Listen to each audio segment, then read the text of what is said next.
Acre கணக்குல நிலத்தை வச்சுக்கிட்டு என்ன பயிர் வைக்கிறதுன்னு தெரியாம குழப்பத்துல இருக்கீங்களா? அப்ப இந்த வீடியோவை முழுசா பாருங்க. நம்ம ஊர்ல 60% விவசாயிகள் மண்ணோட pH அளவையும் தண்ணியோட உவர்ப்பு தன்மையையும் செக் பண்ணாமலேயே விவசாயம் செய்யறாங்க. பூச்சி தாக்குதலை ஆரம்பத்துல கவனிக்காம விடுறதுனால தான் மொத்த விளைச்சலும் நாசமாகுது. நோய் வந்ததுக்கு அப்புறம் மருந்தடிக்கிறது முறையான விவசாயமே இல்லை. தரமில்லாத நாத்துக்களை நடுறதுனால தான் செடிங்க ஆரம்பத்திலே பட்டு போயிடுது. மலிவா கிடைக்குதுன்னு எங்கேயோ ஒரு நர்சரியில நாத்து வாங்கிடக்கூடாது. ISO தரம் பெற்ற எங்க ஆனந்தா டீம் உங்களோட நிலத்துக்கே வந்து மண் மற்றும் தண்ணியை சயின்டிபிக் டெஸ்ட் பண்ணி சரியான சொல்யூஷன் தருவாங்க. நாங்க ஆர்கானிக் கடல்பாசி மற்றும் உயிரியல் உரங்களை பயன்படுத்தி மண்ணோட வளங்களை மீட்டெடுக்கிறோம்.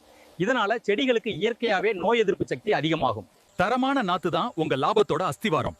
எங்க குழு முன்னோடி நாத்து உற்பத்தியாளர்கள் கிட்ட இருந்து தரமான நாத்துகளை தேடி எடுத்துட்டு வந்து உங்களுக்கு சொல்யூஷன் தருவாங்க. உடனே எங்களை தொடர்பு கொள்ளுங்க. சரியான திட்டமிடலோட ஒரு புதிய பயணத்தை இன்னைக்கே ஆரம்பிப்போம்.